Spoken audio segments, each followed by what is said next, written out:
દાહોદ જિલ્લો ભરૂચના રહેવાસી છું, શ્રી જગદીશભાઈ છીટુભાઈ ગુજ્જર. બીજું કે હું 2 વર્ષથી જમણા પગના દુખાવા માટે પારુલ હોમિયોપેથિક દવાખાને દર શનિવારે કેમ્પમાં આવીએ છીએ. અને અનેક વ્યક્તિઓ પણ એવું માને છે કે આ તો કોરોનાની દવા આપીને દર્દીને સમજાવે છે કે કોઈને ફરક પડતો ન હોય તો દવાખાને પારુલ હોમિયોપેથિક દવાખાને હુકમ દવા લેવા જાય છે. વધુમાં કે જેવી વાત એવી છે કે સાંઈ બાબાની અગરબત્તીની ધૂપ રાખ આપીને દવા મટાડે છે તેમ દવા આપીને ડૉક્ટર મટાડે છે. પણ ડૉક્ટર પણ દવા આપીને દર્દીને સાજા કરીને ઘરે પાછા જાય છે. એ ડૉક્ટરનો પૂરો આધાર હોવાથી દર્દી સાજા થઈને જાય છે ઘરે. બીજું કે મફત ભોજન અને દવાઓ મફત મળે છે તે માટે જાય છે, પરંતુ ભોજનનું કોઈ મહત્ત્વ નથી, પણ દર્દીને દવા આપે તે મહત્ત્વનું છે.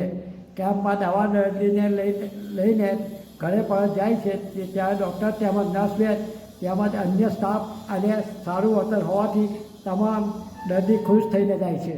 જય હિન્દ, જય ભારત.